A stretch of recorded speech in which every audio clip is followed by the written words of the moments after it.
pourquoi Nadja est si important, c'est que soudain le surréalisme existe. C'est le plus marginalisé des profils, c'est le Bien sûr. prostitué, qui a vendu de la coke, qui a fini en asile psychiatrique. On croise les doigts. Ouais. Vraiment une ville qui ne dort jamais. Mais je vais dire non, mais c'est Nadja qui est amoureuse, c'est pas lui. En Quoi. vrai, c'est Nadja qui est amoureuse. Bah oui, pas lui. c'est ça qui est horrible. C'est ça qui est terrible. Il y a un premier surréaliste, une première surréaliste, et c'est Nadja. Elle l'était spontanément. Ce que lui recherchait Oui, à dans devenir, son existence, elle lui, l'était il déjà. le vivait. Oui, oui, elle le vivait déjà. Coacher les générations Y et Z. Impôt sur la fortune immobilière. Vous avez besoin de ça, les jeunes, là. Hein. Bah Raz l'a lu 3 fois. Il faut faire un sort, comme dans Harry Potter. Mais Gardium Leviosa. Non, mais surtout même à travers même ce que c'est l'immigration, comment tu galères à Paname, comment des jeunes filles elles sont poussées à faire ce qu'elles font pour survivre alors qu'elles aimeraient être autre chose, qu'elles prétendraient autre chose. Mais voyez la poésie du pouls tout de même. Moi j'aime bien être un pouls qui gratte. Le fait est que toute cette histoire continue à exister à travers les signes ostentatoires des rues, des cafés, des statues, partout, tout le temps. Est-ce qu'on peut dire que l'Empire n'a jamais pris? C'est pas bête. J'y ai pensé, ça m'est venu comme ça. Ah non, C'est ça. petite idée comme ça. Je te donne l'idée. Oui, bah je te remercie.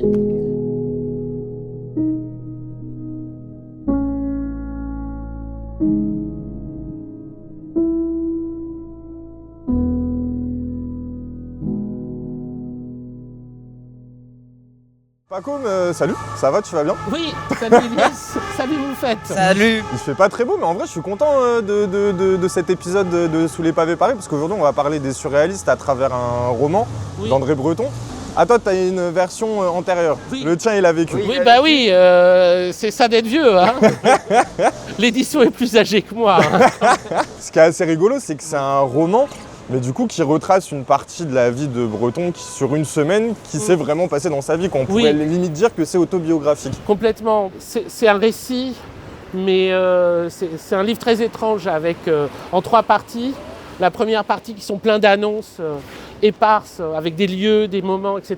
où on voit se composer la constellation surréaliste. Quoi. Oui, c'est son mur Facebook au début. C'est son mur Facebook. Il fait des demandes en amis. Si tu veux. Oui, c'est ça. Oui, c'est comment sont arrivés ses amis et c'est aussi des signes de l'arrivée de Nadja dans sa vie, on pourrait dire. Et la deuxième partie, entièrement, les 7 jours avec Nadja. Nadja, donc, c'est cette femme qui s'appelait Léona Delcourt, ce qu'on a su beaucoup plus tard. Il n'est même pas sûr que Breton ait vraiment su son nom, parce qu'à un moment, il fait une recherche pour la concernant quand elle est hospitalisée.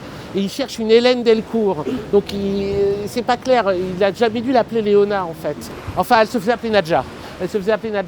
Elle arrivait de la gare du Nord parce qu'elle venait de la banlieue lilloise. Elle venait de Saint-André. Quand elle est partie de Saint-André, elle avait un peu plus de 20 ans, 22 ans, 23 ans, quelque chose comme ça. Elle avait un enfant qu'elle avait eu avec un soldat anglais. À la fin de la Première Guerre mondiale et qui était restée, je crois, à Lille et que ses parents ont gardé alors qu'elle était venue à Paris avec l'aide d'un protecteur. Et quand elle est arrivée à Paris, elle est arrivée à cet hôtel qui à l'époque s'appelait le Sphinx Hotel. Ah, il a changé là. Il a changé. En fait, on est là. Ah ouais? Mais la rue, elle était toute petite? Non. Ah non, c'est juste les arbres. C'est juste les arbres. Et en fait, il reste quelque chose de ce Sphinx Hotel, mais pour le voir, il faut qu'on aille de l'autre côté. Et qu'on regarde en haut, parce qu'en haut, on a des têtes de sphinx un peu plus haut. Mais en fait, c'est un peu la vie de Moufette dans le roman. Une jeune qui arrive de Lille à la gare du Nord. Elle est venue avec un protecteur.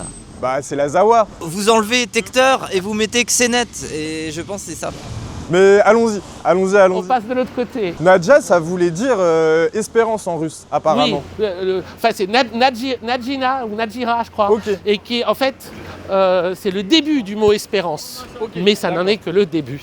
Mais c'est vrai qu'au-delà même, du coup, de ce personnage de Nadja, qui est littéralement le nom du roman, en amont, tu as aussi toutes ces rencontres que André Breton il fait, comme tu as dit, pour, on va dire, dévoiler cette constellation des surréalistes, qui sont devenus ses amis avec qui il a fondé le mouvement. Oui. Et là, il y a un peu plus tard, on rencontrera on ira dans les lieux où il les a rencontrés. Mais il va falloir qu'on explique ce que c'est que le surréalisme, parce que on n'y comprend rien. C'est complètement surréaliste. C'est un peu toi, Moufette, t'es un peu surréel finalement. Ce qui est le plus chiant aujourd'hui par rapport au surréalisme, c'est que c'est vu comme un mouvement culturel. Alors que c'est un mouvement révolutionnaire dont les armes sont artistiques. Oui. Et c'est très différent. En fait, ils voulaient se distinguer des dadaïstes. Oui. Qui eux en fait étaient aussi dans une logique où c'était suite à la Première Guerre mondiale, ils étaient là montrés pour l'absurdité aussi, des logiques rationnelles qu'on menait en fait à une industrie de la mort qui a été celle de cette guerre. En fait, Mais sauf que eux, comme ils n'avaient pas de proposition, on va dire, ils étaient que dans un rapport critique. Je crois qu'André Breton il disait que c'était un mouvement négatif et que le surréalisme devait se tâcher d'être aussi dans une forme de proposition. Plus que dans un rapport critique. En vrai, tu as raison, c'est ce qu'il disait. Après, je crois que de toute façon, il y a aussi le truc de la petite différence. Il avait envie de créer autre chose. Alors, est-ce qu'on arriverait à les choper? Ils sont derrière les arbres, mais on les voit là, les têtes de sphinx. Alors, tout là-haut, là, au-dessus de la 4e fenêtre, tu as la tête d'un sphinx et tu en as un autre de l'autre côté. Je vous emmerde avec ça. Mais quoi, le sphinx revient souvent dans Nadja. Elle représente Breton comme un homme carbonisé à côté d'un sphinx à un moment. Ok. Elle le voit comme ça. Dans l'histoire entre Breton et Nadja, il est bien l'histoire de la rencontre avec un sphinx. Mais est-ce que le sphinx c'est Nadja? Est-ce que le sphinx c'est Breton? Est-ce que le sphinx c'est leur rencontre? En fait, pourquoi cette histoire? Si ce n'est que fondamentalement, l'idée du surréalisme, c'est l'idée d'une disponibilité au monde. Ce qui se passe, c'est que Nadja est presque le patient zéro de l'expérience. C'est horrible parce qu'elle va vraiment le vivre d'une façon terrible. Breton, il se dit, le surréalisme existe, puisque je l'ai rencontré, c'est Nadja. Ok. Il la rencontre dans la rue. Avant qu'il raconte toute cette histoire, toute cette semaine vécue avec elle, lui, il reproche aussi aux hommes qui sont toujours dans des calculs réflexifs avant de sortir de chez eux, comme s'ils auraient forcément un intérêt à réfléchir, alors même qu'on pourrait se laisser surprendre. C'est ça, exactement. Ok. Exactement. Et c'est toute l'idée, aller à la rencontre du monde sans savoir ce qu'on va rencontrer. C'est-à-dire être ouvert à l'inédit. Okay. Du coup, vu que c'était une pute, elle avait la bonne démarche. Bon, ça fait pas forcément que du bien, mais on est ouvert au monde en tout cas. C'est sûr que t'es sûr de la rencontrer tu passes à côté. T'es sûr d'être surpris au quotidien. Après, est-ce que Nadja racolait? C'est pas vraiment, dit dans le roman. En fait, en vrai, c'est un type de prostitution très particulière, mais que Breton n'a pas complètement capté, parce que quand il dit qu'elle se rendait chez un coiffeur, il est étonné parce qu'elle est bien coiffée. Coiffeur, c'était typiquement un de ces lieux où tu pouvais laisser des adresses ou des numéros, parce que c'était un type, on va dire, de prostitution, mais qui est plus des systèmes de protecteurs. Ok. Oui, c'est ça. Des sugar daddy. C'est des sugar daddy, exactement. Exactement. Elle était en recherche de sugar daddy. Mais d'où le fait que moi j'ai l'impression que c'est quand même tout un numéro de charme aussi, ce livre. En fait, elle le charme en sentant qu'il a soif de prophétie, de dérèglement. C'est plutôt elle qui est, j'ai l'impression, fascinée par Breton. Ou alors peut-être que c'est dans le jeu de charme. Il y a un rapport séducteur quand même. Ok. Moi je pense qu'elle en joue, tu vois. En tout cas, ce qui est sûr, c'est qu'à chaque fois qu'il y a des gens, ce que j'ai bien aimé dans le livre, c'est à un moment, ils sont posés à un café, je sais plus c'est lequel, et le serveur renverse toutes les assiettes, il n'arrive pas à se concentrer, il casse 10 assiettes dans le service parce qu'en fait, il est ça, c'est toi, Elias. Il est fasciné par elle. Alors ça, c'est quand ils sont place Dauphine. On ira tout à l'heure. Sinon, très souvent, ils allaient à un café qui était plutôt par là. Parce qu'en fait, ils se sont rencontrés là, en gros. C'est magnifique. Entre là et là, je ne sais pas exactement, mais c'est là où ils se sont rencontrés, dans la rue. Breton, il revenait d'une librairie qui est là-bas. Nadja, elle revenait de son coin, là, donc de son hôtel. Et Breton, lui, il était allé à la librairie de l'Humanité acheter un livre de Trotsky. Ce gauchiste. Et donc, ils vont se croiser dans la rue. Alors, entre ici et là, quoi. Allons-y. Et on va voir, parce que la librairie de l'Humanité est toujours une librairie, mais elles ne vendent plus vraiment les mêmes bouquins. C'était en 1926, 1927. C'est ça. Et donc oui, c'est vrai, parce que Paris a changé entre-temps. C'était il y a un siècle. Et donc c'est par là qu'ils se sont rencontrés. Difficile de dire exactement où. Dans ce périmètre-là. Ils se sont rencontrés là et ils ne vont pas se quitter pendant une semaine, ils vont se voir tous les jours. C'est là. Donc aujourd'hui, c'est la revue fiduciaire. Wow. Donc, ah oui. c'est signe des temps. Cet endroit, c'était la librairie de l'Humanité. C'est un peu dystopique. Hein. Ah oui, je suis d'accord. Samos, il va filmer la vitrine, mais il y a tout sauf des bouquins de Trotsky aujourd'hui. Les risques de ressources humaines. Coacher les générations Y et Z. Impôt sur la fortune immobilière. Vous avez besoin de ça, les jeunes, là. Bah, Raz l'a lu 3 fois. Pensée marginale, l'excellence se cache à la marge. Ouais, il doit parler. Voyez-vous ça? Ouais. C'est ça. Donc Breton était allé ici acheter un livre de Trotsky. Oui, voilà, Trotsky, oui. Ça a changé, oui. C'est vraiment son quartier, en fait. C'est là qu'il déambule. C'est par là qu'il déambule. En fait, c'est son parcours d'errance. Ce que plus tard, un autre mouvement qui sont les situationnistes, mais inspiré par Ivan Stechelov, qui était le plus surréaliste d'entre eux, ce qu'ils appelleront des dérives. Les dérives de la psychogéographie, quoi. C'est-à-dire, en gros, ça c'est quand même le truc vraiment beau et intéressant, quoi, qui est de dire, on part, on va faire des rencontres, et tout ça, ça a un sens à la fois poétique et politique. Le territoire. Tout ça, c'est vraiment... Oui.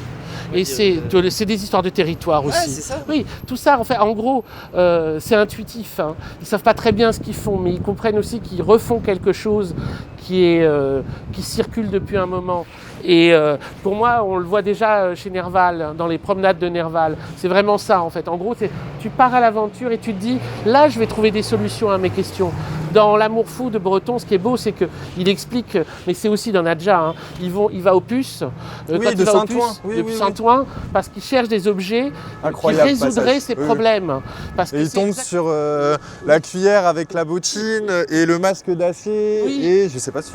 Oui, des trucs très très étranges, ces objets, et en fait, il se dit, ces objets sont liés à mon rêve, ils sont liés à ce que je vis en ce moment, il y a sans doute une explication. Oui, parce que aussi... À travers le hasard, Breton, en tout cas, il vantait on va dire le fait qu'on puisse faire des connexions logiques qui paraissent illogiques, mais qui, à travers le temps, en viennent à apporter du sens sur ce que tu es en train de vivre. Exactement. Et c'est ça qui est un peu, du coup, Ce qui est un peu surréaliste. Non, mais c'est ça qu'on appelle le hasard objectif. Okay. C'est une des grandes idées de Breton. C'est vraiment un de ses grands concepts, c'est celui de hasard objectif. L'écriture automatique et tout ça. L'écriture automatique, le hasard objectif, il y a une poignée. L'humour noir, t'as 5 l'humour noir aussi, ça vient de Breton. Ok, d'accord. Je crois qu'il y a déjà eu un usage avant, mais c'est lui qui l'a systématisé, qui a essayé de démontrer la permanence dans le temps, chez Sade, chez Swift, etc. Parce qu'hors caméra, on parlait du fait qu'ils étaient un peu edgy, les surréalistes, mais de fait, s'ils ont inventé l'humour noir, ça leur appartient totalement. En fait, le truc edgy des surréalistes, c'est typiquement comme dans leur manifeste, le second manifeste, il dit l'acte surréaliste par excellence, c'est de sortir de chez soi avec 2 revolvers au poing et de tirer dans le tas. et donc, en gros, le fait qu'à chaque fois qu'il y a des émeutes, à chaque fois qu'il y a des saccages et à chaque fois qu'il y a des affaires de ce genre, ils prennent parti du côté des forces de destruction. Parce que ces forces de destruction, elles sont aussi des forces créatives. Oui, c'est toute l'image du chaos où tu peux régénérer Exactement. Et il peut y avoir du coup des choses très edgy au sens d'aujourd'hui. Oui. Mais bien sûr, c'est ce qui est revendiqué, et c'est ce qui est revendiqué sous le terme d'humour noir.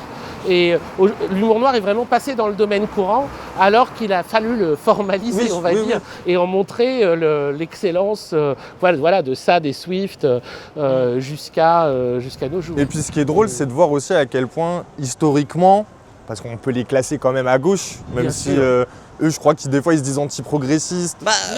Après, ils étudient Nietzsche. Ils étudient Nietzsche aussi, donc j'imagine c'est anti.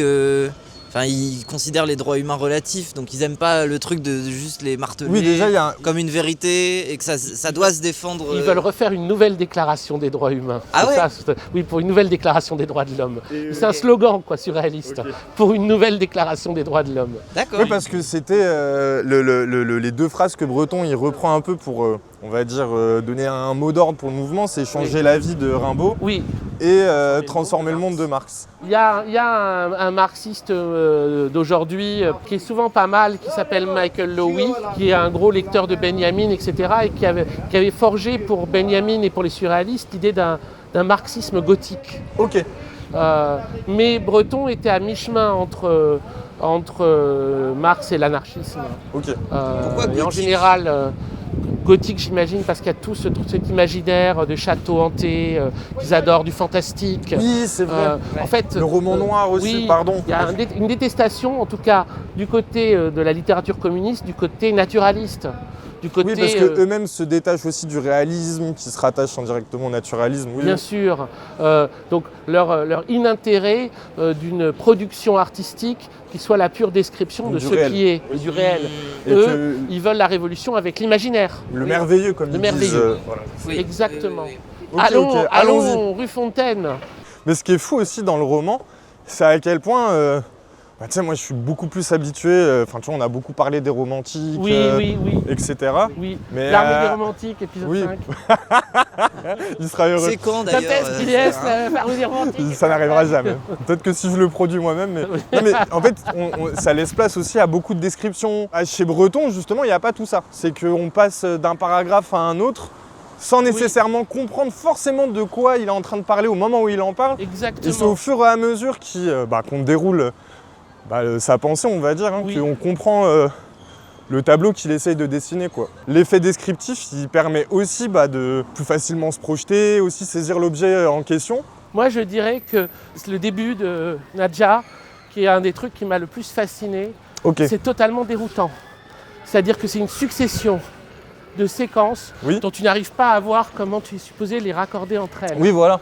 Enfin, moi, je veux dire, qui était un fan de Twin Peaks, c'est sûr que je m'y suis retrouvé dans Nadja, l'ouverture de Nadja, avec ses rencontres, donc il rencontre ses potes, mais il raconte aussi des choses, tu sais pas comment tu dois les raccorder, il parle d'une pièce de théâtre qu'il a vue, oui, c'est vrai. Il décrit 2-3 trucs qu'il y a dans cette pièce, qu'est-ce que tu fais avec le reste, des moments où il va au cinéma, les images qui l'ont marqué, les tableaux qui l'obsèdent, tous ces éléments-là forment une constellation de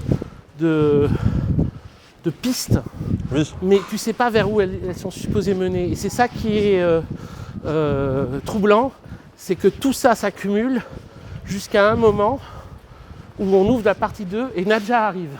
Et alors là, ça devient au contraire limpide, chronologique. Et donc c'est comment tu raccordes les deux. Moi, je l'ai interprété comme première partie qui est l'annonce de ce que va être le surréalisme. Le surréalisme doit exister parce que tout ça. Moi, il y a aussi un truc, c'est qu'avant l'apparition de Nadja, il y a toute une série de femmes, d'actrices, qui, on dirait, sont des débuts de révélation. C'est vrai, inaboutis, jusqu'à Nadja. C'est-à-dire qu'ils cherchent quelque chose chez une femme, ils le trouvent pas, c'est une mystique, une apparition, et c'est finalement Nadja en plein milieu de la rue qui va lui faire cet effet. Tout à fait. Mais parce qu'elle est disponible aussi, tu vois. Mais moi, ce que j'aurais du mal à saisir, c'est à force d'écouter des auteurs surréalistes, c'est le fait que l'amour, ça revient quand même, énormément. Comme si c'était, au final, les surréalistes, un mouvement qui était là pour prôner l'amour, ça fait très hippie, dit comme ça. Je comprends. Mais est-ce que toi, tu saurais expliquer, parce que j'avoue que je le cerne dans les histoires qui sont racontées. Ils ont mis au centre à la fois la poésie et l'amour. Après, c'est une vision de l'amour qui est très idéalisée, c'est ce qui leur a été reproché. Et après, il n'a pas forcément le même sens selon les auteurs bretons à qui on a reproché à la fois son côté très idéaliste, son côté très hétéro-puritain. Même si c'était un amateur de Sade et tout ça, c'est pas le mec à qui tu parlais sexe. Et pourtant, tu vois, tout à l'heure on parlait de Marcel Duchamp, je sais qu'il y avait son double qui était, j'ai oublié son nom, je l'ai réoublié. Rosser la vie. C'est qui se travestit en Rosser la vie? C'est Duchamp. Voilà, il y a tout ça qui se joue à ce moment-là. C'est des gens qui cherchent. Oui, et puis en vrai... cherchent et qui veulent étendre la vie, c'est ça qui est beau. Et après, il y a plein de choses à critiquer. On a critiqué aussi le surréalisme comme au côté Boys Club. C'est vrai qu'il n'y a pas beaucoup de femmes par rapport aux hommes, mais quand il y a eu des femmes, elles ont eu leur place. Elles prenaient leur place, oui. Ben oui. Leonora Carrington, c'est pas rien. Elles prenaient leur place nue pour qu'on les dessine. Non, mais non. Ouais, Leonora Carrington, c'est un pur génie, mais c'était un génie pas simple, quoi. Elle était géniale, mais pas simple. Et elle a eu toute sa place. Mais on est d'accord, Pacôme, quand même. On est d'accord que les surréalistes, il y a un côté harem libertin. Breton, il deviendrait dingue, il entendrait ça. C'est pour ça que c'est Mais en fait, ça dépend parce que Georges Bataille, qui était un peu à un moment l'opposé de Breton dans le surréalisme, lui il disait que justement c'était un puritain qui idéalisait ça, mais qui rentrait pas vraiment, qui n'endossait pas sa vie, alors que Georges Bataille il allait dans des bordels. Ce qui est compliqué, c'est que Bataille, c'est contemporain du surréalisme, il a été très proche d'un certain nombre d'anciens surréalistes, mais il n'a jamais vraiment participé au mouvement. Mais il partage la même culture. Ok. Pour moi, le sommet, c'est Artaud. Pour plein de gens, Artaud, c'est pas un surréaliste. Oui, Artaud, c'était un auteur de pièces de théâtre. Il dirigeait la revue surréaliste aussi. Il a dirigé la revue surréaliste un tout petit moment, mais il a fait le meilleur numéro. Elle apparaît quand cette revue? Elle apparaît dès le début. La révolution surréaliste, elle apparaît... Dans les années 20, quoi. Elle apparaît, oui, c'est ça, en 23. Mais moi, après, j'ai l'impression que... Alors, je me trompe, mais... Et avant, il y a eu littérature. Ça a eu beaucoup de succès, parce que ça a aussi permis de populariser tout un tas de poètes qui, avant, n'avaient pas d'exposition. Genre c'est ça. Moi, j'ai l'impression que Rimbaud n'a pas eu autant d'expositions qu'à partir de la revue surréaliste. Ah, complètement. Oui, c'est ça. En fait, le surréalisme, ça a redéfini une culture. Oui, voilà. Et c'est pour ça que Artaud y participe, et même Bataille y participe, et même à peu près tout le monde à cette époque y participe, même les gens qui ne se revendiquent pas du surréalisme, même les gens qui détestent le surréalisme. Parce que le surréalisme a mis en avant non seulement une idée principale qui était une révolution de la manière de vivre, quoi, qui devait aller avec une révolution politique, une révolution existentielle, une révolution sensible. Mais ils ont aussi mis en avant, évidemment, c'est la mise en avant de Rimbaud, Lautréamont, fantastique, les romans gothiques, c'est les romans fantastiques, le cinéma burlesque, donc Chaplin, Keaton, les Marx Brothers, même tout ça. Oui, d'accord. Parce qu'ils prennent, ils prennent acte aussi vraiment de la modernité, quoi. Oui, que c'est une critique aussi de la modernité fasciste. Et bien sûr. Oui. Et c'est le premier tract antifasciste, mais antifasciste général, et un tract surréaliste. C'est juste après la tentative de coup d'État du 6 février 1934. Mais pas comme, parce que moi je pense que Baudelaire, les gens voient qui c'est. Oui. Mais Lautréamont, je pense que les gens voient pas bien qui c'est, tu veux expliquer. Je veux surtout que les gens lisent Lautréamont. Ah ouais. Et ce que je peux vous expliquer, c'est un mystère, Lautréamont. C'était un mec de 23 ans qui est mort de maladie à Paris, qui venait de Montevideo, qui a écrit Les Chants de Maldoror, qui s'auto-publiait. Et donc publié à compte d'auteur. C'est publié à compte d'auteur Les Chants de Maldoror, et ensuite, sous son propre nom, Isidore Ducasse, Poésie 1 et 2. Ce qui a été un choc à la lecture de Lautréamont, c'est non, mais c'est le caractère inattendu des propositions de comparaison. C'est-à-dire c'est l'auteur de beaux comme la rencontre sur une table de dissection d'un parapluie et d'une machine à coudre, ou je sais plus quoi, quelque chose comme ça, tu vois. Oui, d'où le fait qu'on disait ça. Au final, un peu comme Frisk Corleone. Oui, on a fait la blague en stream. Oui, c'est-à-dire qu'en gros, il ouvre complètement le champ de l'imaginaire. Et c'est, tu sais pas, bien sûr qu'il y a un imaginaire macabre, mais il a aussi une dimension comique qui reste très inquiétante, mais parce que tu n'arrives pas à savoir le degré de lucidité de l'auteur par rapport à l'inquiétude qu'il propose. C'est-à-dire, c'est très mystérieux, quoi. Tu es face à quelque chose qui dépasse ce que tu as l'habitude de lire à tous les niveaux. Et c'est pour ça, Lautréamont et Rimbaud, il n'existait rien de tel avant. Lautréamont, en termes d'extension du champ des possibles, des comparaisons, aussi du temps d'attente entre deux événements. C'est-à-dire qu'il dit, je vais vous raconter ça, puis pendant, tu vois, il ne le raconte jamais en fait. Et ça, c'est très souvent, il dit, ou alors, il le fait dans la même phrase, il dit, j'expliquerai plus tard comment Maldoror fut bon pendant sa jeunesse. C'est fait. Des choses comme ça tout le temps. Et même un truc qui n'a jamais été fait avant, je crois, il dit excusez-moi, je dois aller me moucher. Et il continue le texte comme ça. C'est des trucs dingues. Il faut imaginer que quelqu'un a eu cette idée presque pour la première fois, quoi. Okay. Et en fait, il y a presque un truc de est-ce qu'on peut vraiment faire confiance à l'auteur dans cette situation? Est-ce qu'il nous guide sur un sentier qu'on comprend, même si on va dans des recoins sombres? Non, en fait, même l'auteur, il nous perd, on ne comprend pas ce qu'il fait. Et puis il joue avec les échelles, puisque moi c'est ça que j'adore, c'était quand il rencontre un cheveu de Dieu qui lui explique Dieu dans un bordel, etc. Puis il sort du bordel, et là il y a un pou qui sort de derrière un promontoire, mais un pou. Comment pou, et qui lui dit que penses-tu de cela? Tu sais, j'adore le pou qui sort, il fait que penses-tu de cela? Et c'est la fin du chapitre. Que penses-tu de cela? C'est pour ça que ça a été les révélations pour le surréalisme. Quand les jeunes surréalistes découvrent la littérature, ils ont l'habitude, ils aiment, tu vois, tout ce qui est la littérature symboliste, les grands auteurs du 19e et tout ça, ça leur plaît. Mais d'un coup, ils découvrent Lautréamont, comme Rimbaud, et c'est comme si un monde s'ouvrait, un monde complètement inconnu, dont on ne sait pas ce qu'il peut donner. Et ils ont eu ça, c'est ça le truc beau, c'est que ce monde-là, ils n'ont pas juste eu envie de s'y inscrire dans l'ordre de la culture, ils n'ont pas eu envie de faire carrière, ils ont eu envie de le vivre. Ok.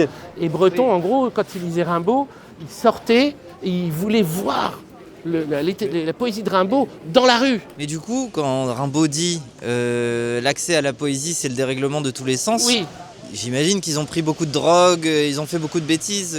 Ça dépend, il y en a certains oui, certains non. Breton, il est toujours un peu trop tranquille. Il y a un peu bourgeois, stratège, non? Il y a un truc comme ça un peu. Je crois qu'il a quand même pas mal bu Au début, je crois qu'il faisait d'alcool. des tentatives où il voulait se déconnecter en prenant des drogues, puis après aussi il a arrêté. On va aller rue Fontaine et on va parler de la période des sommeils. Sa drogue à André Breton, c'était Nadja, justement. Non, mais ceci dit, c'était pas non plus un straight edge parce qu'il picolait un peu, Breton. Il y a eu pas mal de gens dans cette rue Amour, et pas mal de gens liés à l'amour. Là, on est sur la rue de Navarin, et c'est une rue où, pendant un moment, Théophile Gautier a eu un appart assez grand, genre par là, je ne sais plus exactement auquel, et il a logé Nerval. Ok. Donc Nerval, pendant un moment de sa vie, qui est décrit dans Aurélia, vivait rue de Navarin dans un appartement qui appartenait à Gautier. Et plus haut, on va voir, il y avait aussi Aznavour et Truffaut qui ont vécu. Quand Truffaut était enfant, le Truffaut des 400 coups, il vivait dans cette rue. Et Aznavour, il vivait à peu près en même temps. Mais il était déjà un peu plus âgé. Est-ce que ce serait là? Ah, il y a une plaque. Oui, c'est Aznavour. Oui, voilà. Donc c'est là la plaque d'Aznavour. Voilà, Aznavour a vécu là. Aznavour? Aznavour, tous les visages de l'amour. Ah, il vivait ici avec ses parents durant la Seconde Guerre mondiale. Ah oui, avec ses parents quand même. Et ils hébergèrent des résistants Méliné et Missak Manouchian. Bah oui, c'était les réseaux Manouchian. Entrés au Panthéon le 21 février 2024. Ah, il est rentré au Panthéon Aznavour, je sais même pas. Non, les résistants. Le résistant.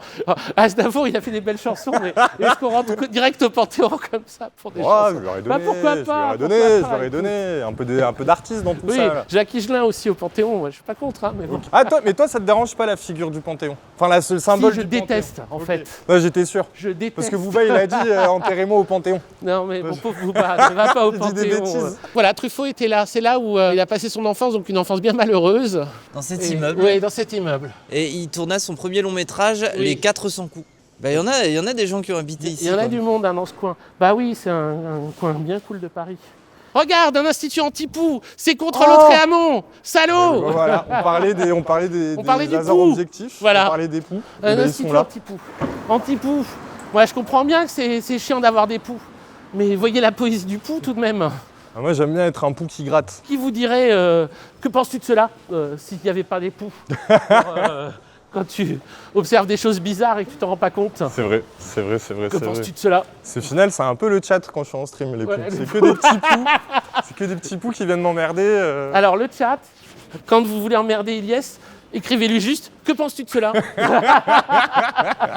Il y a un truc « Que penses-tu de cela ?» Rue des Fontaines, si je dis pas Rue de Fontaine. bêtises, c'est rue Fontaine, pardon. Oui. C'est proche des grands boulevards. Non, c'est Pigalle. De Pigalle, ok. Oui, parce que là, on est rue Pigalle Ok. et c'est là-bas. Ok. Et elle donne Et sur Pigalle. Mais j'allais dire oui, non, pourquoi je parle de Pigalle? Parce que j'ai l'impression que peut-être que ça, enfin je sais pas, ça m'a l'air d'être des lieux très festifs quoi. Mais pour moi c'est les lieux de fêtes populaires où avant il y avait les théâtres des grands boulevards. Oui. Après aujourd'hui Pigalle c'est aussi, tu vois, alors les gens ils ont que les sextoys, les boutiques de sextoys dans la tête, ce qui est cool pour les gens qui ont envie d'y aller, mais tu as aussi des boîtes de nuit, des clubs, des salles de concert. Oui. Et je sais pas si à l'époque c'était aussi festif que ça ne l'est aujourd'hui. Ils ont décidé de tourner le dos au quartier latin aussi, les surréalistes. Ok. Ils ne voulaient pas être associés au quartier latin. Pourquoi ça devenait Parce quoi que c'était déjà... Il y a des allers-retours culturels parisiens, mais c'était associé pour eux à un monde littéraire, un monde de l'édition, un monde de la culture en fait. De l'établissement culturel, ok. Tout à fait. Okay. Et donc ils ont vraiment choisi la rive droite.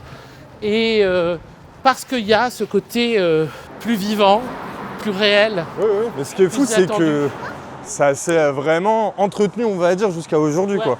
Là où Breton habitait, en bas de chez lui, mais on va y arriver là, sauf que ça n'a plus cette gueule-là, c'était un cabaret énorme qui s'appelait le cabaret du ciel et de l'enfer. Okay. Avec tout un déco incroyable, extrêmement gothique. Bon, on va y arriver, on n'est plus très loin là, on est à la rue Fontaine-Hédard, cabaret du ciel et de l'enfer. Et là, on est dans quel coin? On est sur la rue Fontaine. Mais on est dans quel quartier? Le Moulin Rouge est là-bas. On est sur la rue Fontaine et je crois que c'est un peu plus haut. Ouais. Ah ben oui, mais en plus, regardez. Place André Breton. Tadam! Here we are. En 1845, un voyant, parce que Breton, les voyantes sont très importantes dans sa vie. Et pour les autres surréalistes aussi, ils allaient très volontiers voir des voyantes, des voyants, des oracles. Leur façon d'épouser la révolution, le communisme ou l'anarchisme, n'était pas un anti-surnaturalisme, c'était surtout, en tout cas pas un anti-magie. Oui. Mais ils n'aiment pas les religions. Ils n'aiment pas les religions du tout, mais ils aiment, comme tu disais tout à l'heure, le merveilleux, c'est-à-dire qu'ils aiment la mystique, ils aiment, ils sont ouverts à tout ce qui est de l'ordre du surnaturel. L'alchimie, Nicolas Flamel. Oui, voilà. Qu'ils analysent de façon poétique, non dogmatique, non révérencieuse, mais qu'ils incluent dans leur évolution. Et donc ça, Breton ne le savait pas, parce que c'est un oracle qui n'a été connu qu'en 1955. Il aurait pu le connaître, parce qu'il est mort dans les années 60, en 66, mais je pense que ça n'a pas encore été rendu public, mais un mage très connu télévisuel des années 50-60, surtout 60, un voyant qui s'appelait Béline. Béline, il passait beaucoup à la télévision, c'était le voyant populaire de l'époque. Sur l'ORTF ? Oui, il passait à la télévision, il était très connu. Donc, et tout de suite, un mage. C'était un voyant qui était connu. Et Béline, une de ses patientes, lui avait donné un oracle qu'elle avait eu d'un autre voyant. Il s'est rendu compte que cet oracle marchait.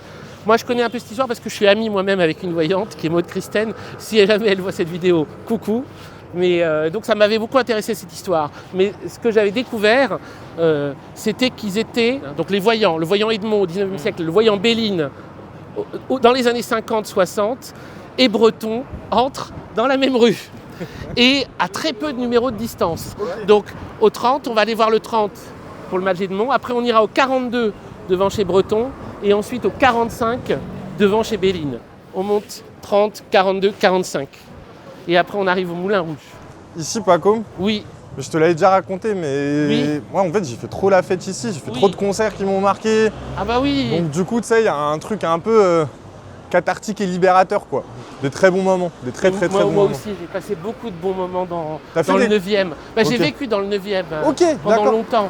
Donc ici au 30, là il y avait un voyant au 19e siècle qu'on appelait le mage Edmond, qui avait créé un oracle étrange qu'on connaît aujourd'hui sous le nom d'oracle de Béline. Et une dame avait récupéré cet oracle, je crois parce qu'elle avait repris l'appartement, qu'elle a donné plus tard au mage Béline dans les années 50, qui l'a rendu célèbre ensuite. C'est quoi une oracle? C'est une personnalité? C'est une pièce? Non, un oracle en fait c'est comme un jeu de tarot, c'est un jeu de cartes. Ah d'accord. Et l'oracle de Béline, c'est divinatoire. C'est un jeu de cartes divinatoire, mais totalement original. C'est-à-dire qui n'avait pas d'antécédents connus. Oui. Même si mon amie, la voyante Maud Christen, a analysé les figures et s'est rendu compte de caractères traditionnels d'un certain nombre de figures. Depuis, ça a été reproduit, c'est popularisé. C'est popularisé, oui, l'oracle de Béline. Mais donc il est attribué à Béline alors que c'est de l'oracle d'Edmond en fait. Mais donc là, il y avait Edmond. Et en fait, Breton a habité entre les deux. Ce qui est intéressant pour quelqu'un qui était aussi obsédé par les voyants et les voyantes. Oui, c'est vrai que même dans Nadja, il va voir Madame Sacco. Madame Sacco. Et Madame Sacco, c'est aussi une voyante qu'allait voir Artaud. Artaud a écrit également, comme Breton, des textes sur Madame Sacco, lettres à Madame Sacco, qu'allait voir Max Ernst, qu'allait voir les autres surréalistes aussi. Parce qu'ils étaient très intéressés par la voyance, la divination, les prophéties, les annonces de l'avenir. Et Desnos lui-même était voyant. Il avait, dans ses transes, il voyait l'avenir, il voyait des choses très précises de l'avenir. Encore un sphinx là. Ah oui. C'est une chicha. C'est fou, oui, c'est bien. Encore un hasard, Ah oui. Il aurait fumé la chicha? C'est sûr que Desnos l'aurait fumé, et Artaud aussi. Si c'est un jour où il n'était pas trop coincé. C'était Rimbaud qui avait fini par vendre du shit, non? Il n'a pas fini ça? Non, c'est une rumeur ça? Il a fait du commerce en Éthiopie, je ne suis pas sûr qu'il ait vendu du shit. Il a vendu des choses plus importantes. C'est légende urbaine. Alors, et là, le 42, donc c'est là où vivait Breton. Donc on est ici, regardez. 42 rue Fontaine, Voilà. le centre du mouvement Le centre surréaliste de 1922 à 1966. Incroyable. C'était ici le centre? Oui, à côté de là où José Wittberger se produisait. Bon, alors là, il y avait un cabaret qui s'appelait le cabaret du ciel et de l'enfer, qui était extrêmement ouvragé, avec une devanture extrême. Aujourd'hui, il y a une comédie avec Napoléon, again. Oh merde. Fucking hell. Et qu'est-ce que tu fais, Paco? Dégage, connard. Mais arrête. Non, pardon. Toi, t'as dit que tu l'aimais bien en plus. Non, c'est bon, j'ai changé d'avis. Non, et donc, il faut imaginer que Breton, donc... Ah, il est plus là. Hein, alors, il est plus là, mais en fait, en gros, c'est à l'intérieur, c'est au bout, c'est dans la cour. C'est-à-dire qu'il y a tout ce long passage, et derrière, dans la cour, il était au 2e étage ou au 3e étage, je crois, sur cour. Et c'est là où ils ont fait, donc au début des années 20, 22, 23, ils faisaient les sommeils. C'est le moment le plus passionnant, c'est le début du surréalisme, mais c'est le moment le plus passionnant en fait. Parce que c'est le moment où, en gros, Breton, presque tous les jours, reçoit les autres surréalistes chez lui. Alors il vit avec Simone Breton, qui est sa femme, mais qui est... ils sont mariés un peu vite, ils sont plus vraiment amoureux. Oui. Elle a une relation avec un autre surréaliste qui s'appelle Max Maurice. Lui, bon, il cherche l'amour un peu ailleurs, mais ils vivent ensemble, ils s'entendent bien, et ils font ces espèces de rendez-vous surréalistes. Et dans le cadre d'une de ces rendez-vous, René Crevel, poète René Crevel, lui, vient d'apprendre par une médium qui s'appelle Madame Dante, une voyante qui s'appelle Madame Dante, une technique d'hypnose, de mise en hypnose, de transe. Ok.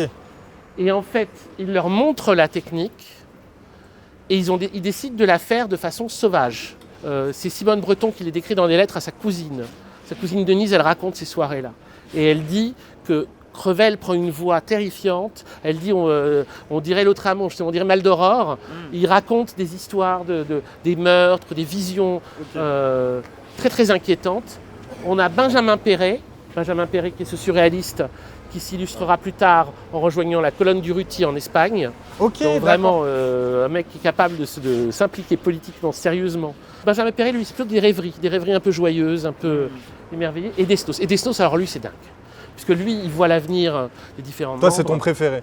Moi, c'est mon préféré. Okay. Surréaliste pur, c'est Desnos. Okay. Ah oui. Artaud, c'est un au-delà. Mais sinon, c'est Desnos. Et Desnos, c'est celui aussi qui se retrouve à Thermidor et qui voit Thermidor en direct, quoi. Dans le dernier épisode de la seconde saison, je re-raconte ça. C'est pas l'intro, justement? C'est l'intro, oui, oui, où soudain, il dit... ils sont encore plus blancs que le drapeau de la royauté, livide. Et vous êtes là et vous me reprochez mon regard vert et mon col élégant. Mais c'est quoi cet état? Comment ils s'y prennent C'est une technique de transe. En gros, ils se font hypnotiser. Bah, moi, j'en connais beaucoup personnellement, mais je voudrais savoir comment ils s'y prennent. On ne le sait pas, justement. Moi, c'est les hormones et tout ça. J'étais pas sûr, putain. Non, mais là où il faut expliquer la fusion du caractère révolutionnaire avec la transe et la prise de drogue et tout ça, c'est que c'est à l'époque où on se met à concevoir ce qu'on appelle les avant-gardes. Absolument. Et c'est un peu cette idée de se dire D'où la phrase de Rimbaud, le dérèglement de tous les sens, c'est on va dilater le champ des possibles de l'esprit. Oui. Et c'est révolutionnaire parce que c'est dans le champ des possibles de l'esprit nouveau qu'on va trouver les configurations, les idées et la substance qui permettent de changer le monde et changer la vie. Exactement. Voilà, c'est ça. Là où le communisme change matériellement les moyens, les artistes et ceux qui partent justement dans ce type de transe changent la vie, changent les perceptions, tu vois, révolutionnent vraiment. Exactement. C'est un peu cette idée. Excusez-moi madame, est-ce que ça vous embête si on rentre pour regarder la cour où il y avait Breton? Non, c'est Barclay, je crois. Ah merde. Ah oui. Pardon. On peut essayer. On peut rentrer juste, on voit un petit peu de l'entrée de doucement. Le cambriolage se passe comme prévu. Sinon en fait Breton était là-bas. Alors en fait il était là. Je pense pas qu'on puisse passer. Ok. Vous voyez, il est là-haut. Il est là-haut. Alors, il y a un gardien ici. Oui, tape avec les flèches. Voilà, Ah oui, le gardien. On croise les doigts. Ouais.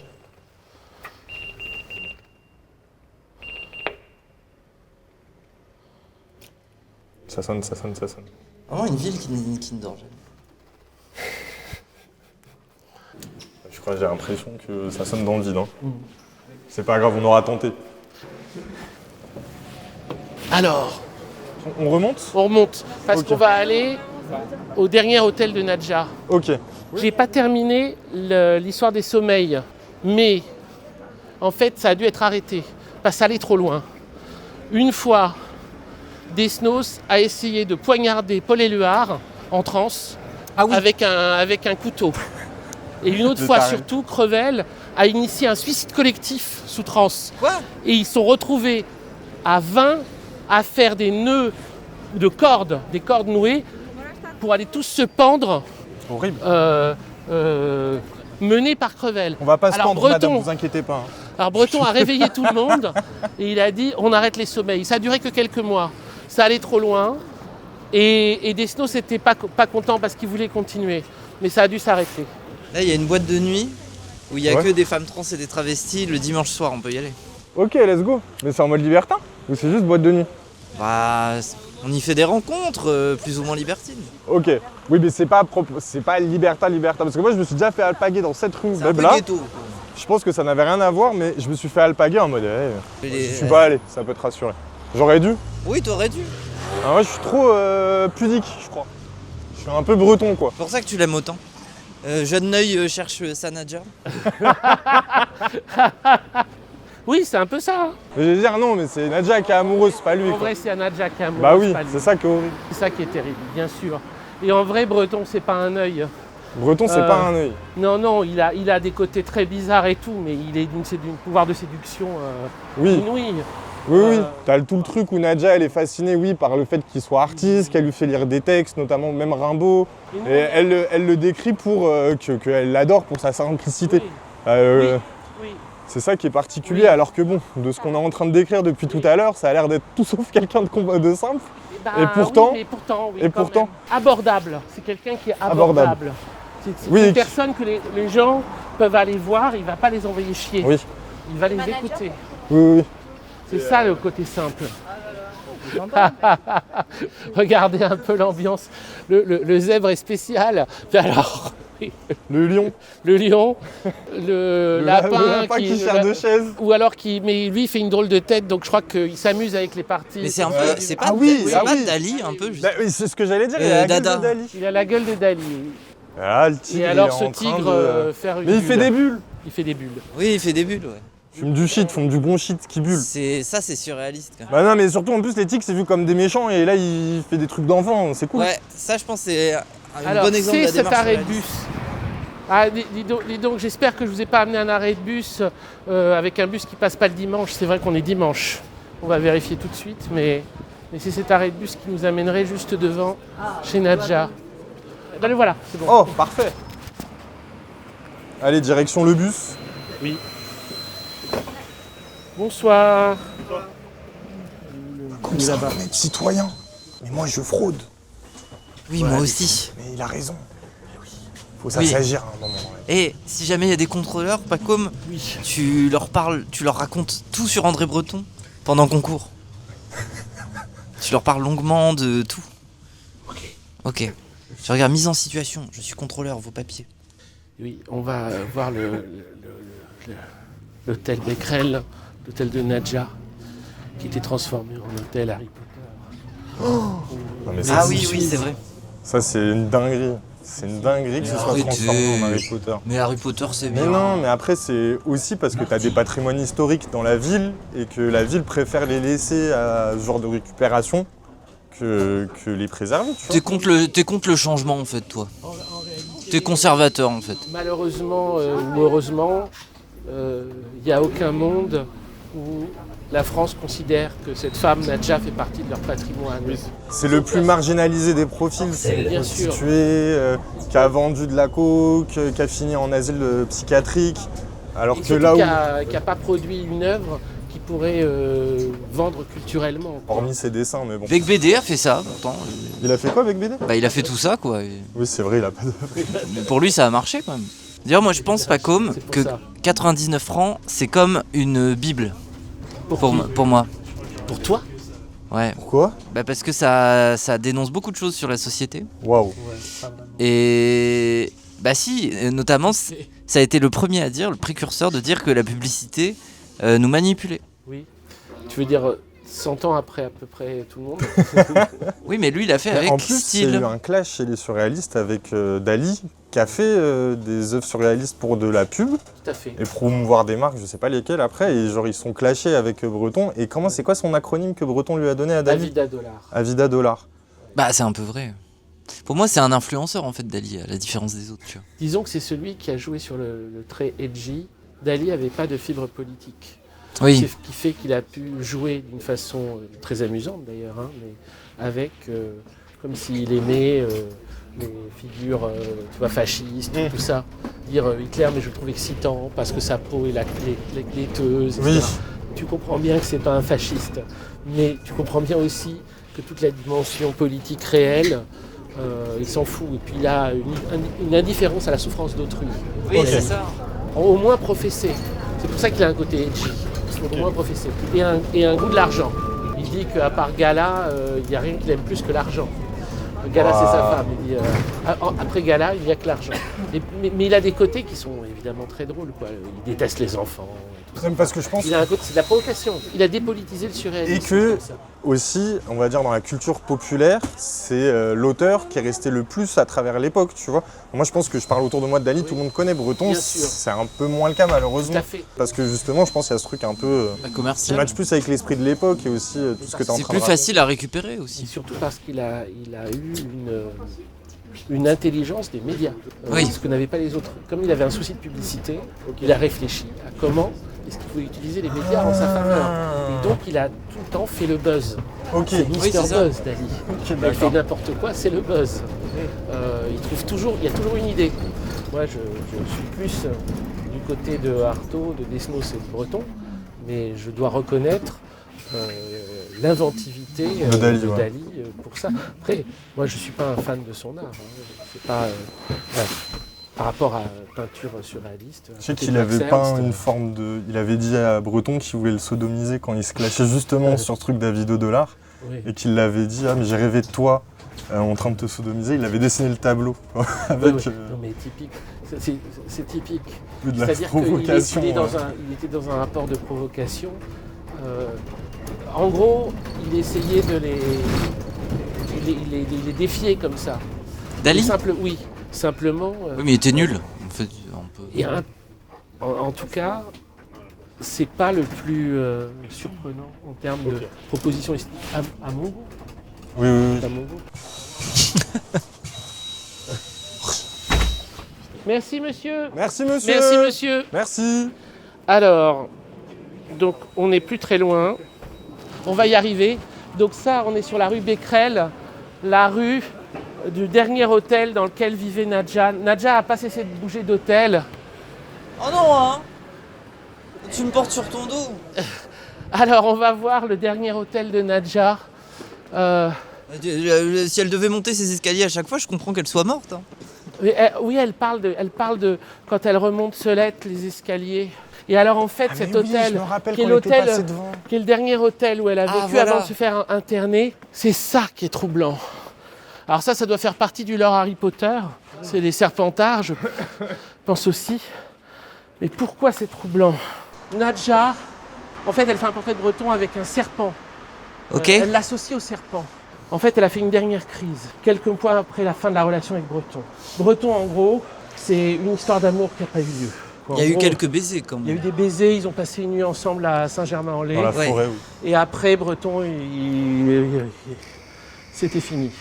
Il était plus fasciné qu'amoureux. Il était beaucoup plus fasciné qu'amoureux. Il ne pouvait pas assumer une femme qui était liée à la drogue, à la prostitution. Ça lui a fait peur. C'est évident que ça lui a fait peur. Et il n'était pas amoureux. Oui, puis il aimait pas trop cette relation d'être un des dits de plus.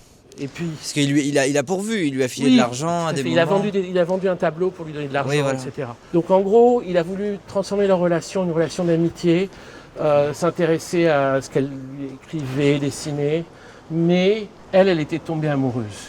C'est pas l'histoire avec Breton qui l'a rendue folle. Et puis d'abord folle, qu'est-ce que ça veut dire? Mais ça n'a pas aidé à la fragilité de son état. En fait, quelque chose qui était courant chez elle, c'est l'impression d'avoir des hommes qui passent au-dessus. Et elle avait des craintes, peut-être quelque chose qui renvoie à l'enfance, je ne sais pas.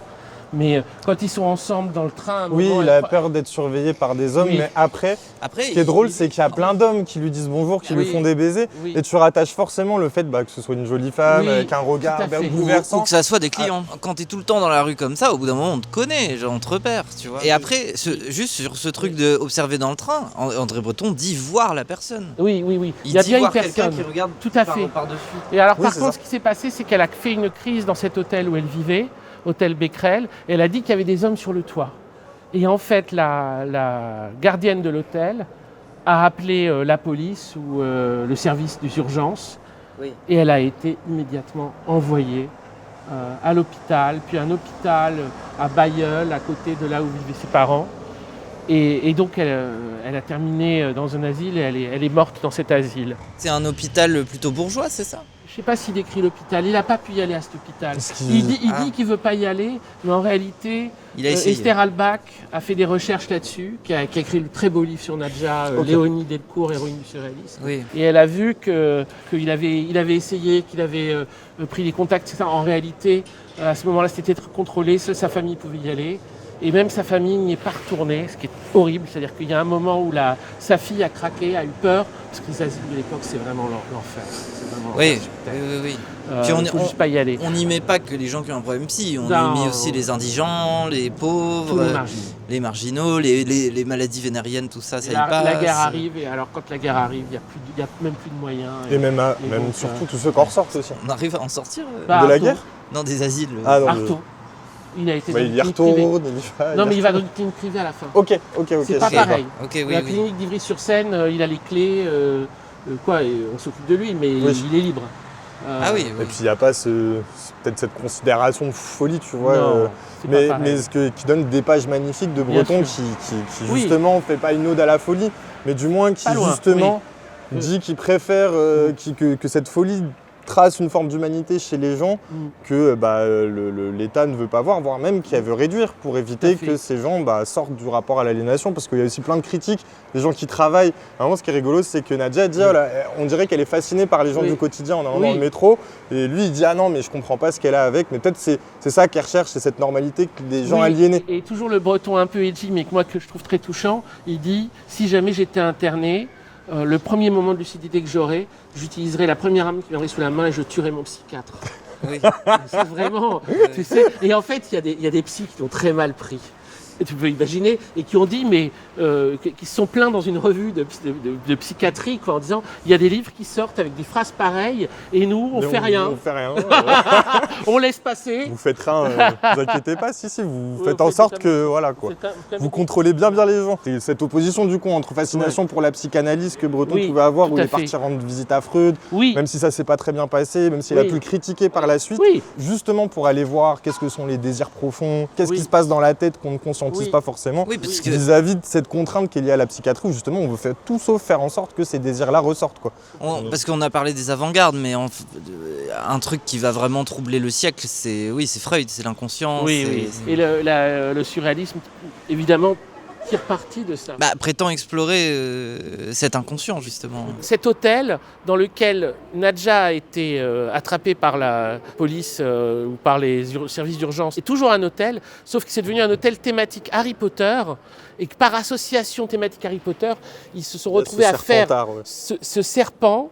Comme Nadja, le thématique du serpent est omniprésente dans Nadja et qu'elle voit Breton avec des serpents autour de sa tête, qu'elle a très peur de la présence des serpents, le fait que malgré Harry Potter, ça a marqué. Oui, parce que ça a marqué dans le mur, le solide, la dureté du mur, le drame de Nadja. C'est-à-dire que ces serpents-là, c'est la marque de ce qui est arrivé à Nadja. C'est dire, ce qui a pris Nadja, c'est toujours là, faites gaffe. Est-ce qu'on demanderait aux gens de l'hôtel s'ils connaissent la chambre de Nadja? Moi, je ne serais pas contre qu'on aille. Allons-y. On aille quand même leur poser la question. T'as raison.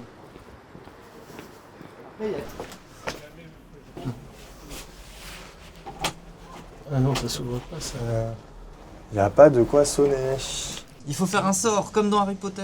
Mais Gardium les vieux, ça? J'ai l'impression que c'est un hôtel où il n'y a pas de conciergerie, qu'on te donne les clés. Y a pas un Dobby? Attends, je vais toquer, hein. C'est comme à la bonne époque, hein. Ah, horaire de la loge. Pof, je suis Du là-bas. lundi au vendredi et le samedi. Et pas le dimanche. Pas le dimanche.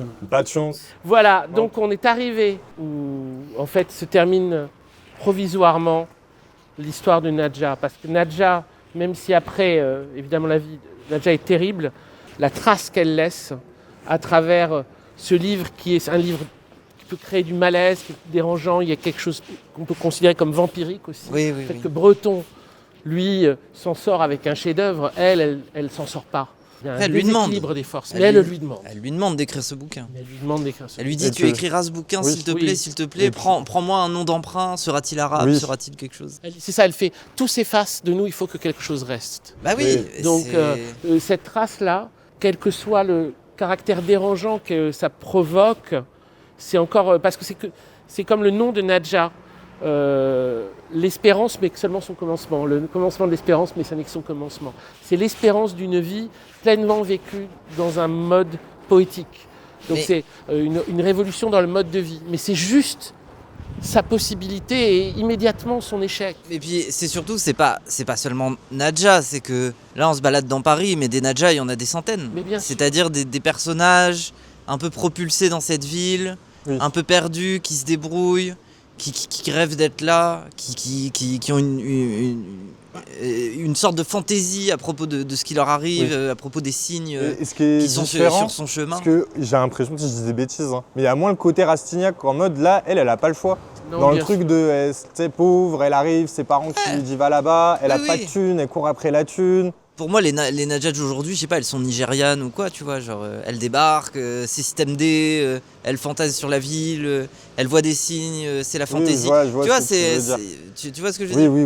Non, mais surtout même à travers même ce que c'est l'immigration, comment tu galères à Paname, comment des jeunes filles elles sont poussées à faire ce qu'elles font pour survivre alors qu'elles aimeraient être autre chose, qu'elles prétendraient autre chose. Oui, de fou. Oui, parce que rappel, elle arrive à Paris avec un protecteur. Oui. Et même pendant tout le truc, tu vois, Nadja aussi la fascination qu'elle a pour Breton, voir tout le truc intellectuel, la littérature, le dessin qu'elle commence à faire quand elle rencontre Breton et pas avant. Donc limite, elle lui montre qu'elle peut sortir justement pas de sa condition de prostituée, pas la réduire à ça, mais qu'elle peut exprimer quelque chose, tu vois, vis-à-vis de ce qu'elle a vécu et de ce qu'elle a... Elle demande pas à en sortir.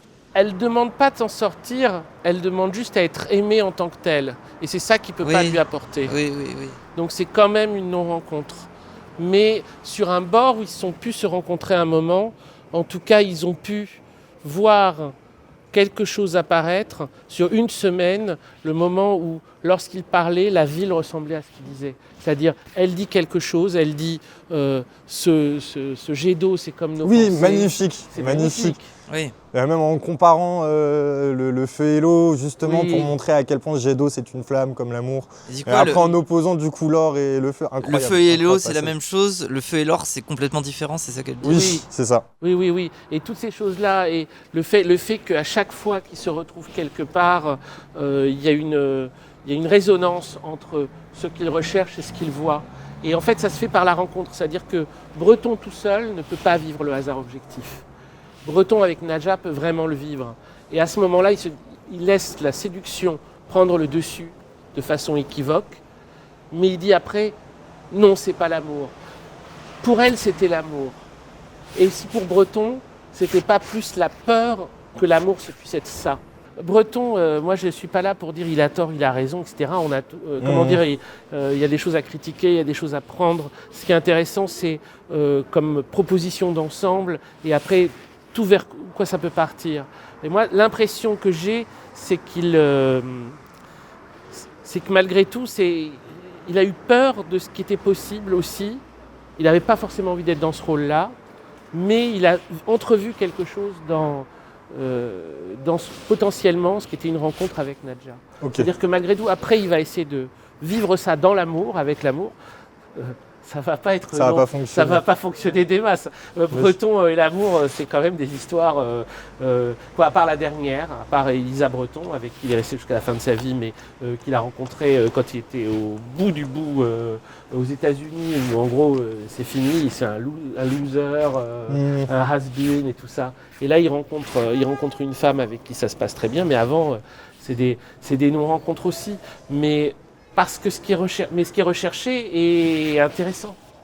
Pour moi, c'est vraiment la vie poétique, quoi. Donc si on résume, André Breton cherche l'inspiration, il fait un date sapiosexuel avec une pute, elle est un peu barrée, elle part dans tous les sens, ça continue, des dates, mais ça va pas plus loin, elle finit à l'asile, il dit qu'il veut essayer de il dit qu'il veut pas essayer de la revoir, mais en fait si, et il a fallu enquêter pour le découvrir, et c'est un peu malsain, mais c'est très beau. Il y a un truc qui revient, moi je l'avais vu avec Lebrun, mais Lebrun c'est plus sur, on va dire formellement à travers la peinture, le design des objets. Oui. Lui il parle d'ornement, mais l'ornement du quotidien justement pour parler de ces petites choses qui embellissent la vie. Et d'une certaine manière j'ai l'impression que même sentimentalement parlant, dans le fait de s'inquiéter pour elle, genre les petits rendez-vous qu'il se donne, le fait qu'il se doute sur le fait de devoir aller au café, puis qu'après il se dit si j'y vais, ou qu'il trouve du sens justement à des objets, des dessins. Qu'il y a ce truc un peu ornementé dans l'amour qu'ils ont. Enfin, je sais pas s'il n'y a pas aussi un truc dans ce délire-là vis-à-vis de la fétichisation de la relation qu'il en a faite. Non, mais un truc qui est important et qui l'impressionne, c'est qu'il l'amène chez lui, il lui présente des œuvres, elle en trouve le sens caché alors qu'elle est pas du tout censée être au courant. Tu sais, il y a ce truc où à un moment elle décrit un tableau et elle comprend ce qu'est le tableau alors que la description est au dos notée. Tu vois. En fait, c'est son intelligence qui ne dépend pas... son instinct surtout. Son instinct qui ne dépend pas d'un cadre culturel traditionnellement admis. C'est de se rendre compte qu'en fait... C'est pour ça, moi, je disais, ce qui est important pour Breton, pourquoi Nadja est si important, c'est que soudain, le surréalisme existe. Il existe, il y a un premier surréaliste, une première surréaliste, et c'est Nadja. Et c'est-à-dire que c'est comme si elle l'était spontanément. Ce que lui recherchait à dans devenir, son existence, elle l'était lui déjà. le vivait. Là. Oui, elle le vivait déjà. Mais en fait, c'est parce que pour moi, justement, livrée à elle-même dans une ville où elle se retrouve à devoir vendre son corps ou se mettre dans des situations qui l'abîment, elle est dans une fantasmagorie. Et en fait, moi, pour avoir connu des putes ou écouté des témoignages de putes, c'est un rapport qui arrive souvent. C'est que par exemple, elles sortent de chez elles et elles sont vraiment en mode le monde m'appartient parce que je n'ai rien, tu vois. Oui. Et du coup, elles trouvent une espèce de mystique au sens des choses qui sont mises sur leur chemin. Du coup, j'ai l'impression que c'est une disposition de ne tiens plus à rien et laisse venir la nouveauté, tu vois. Il y a un détachement qui est nécessaire, tu vois.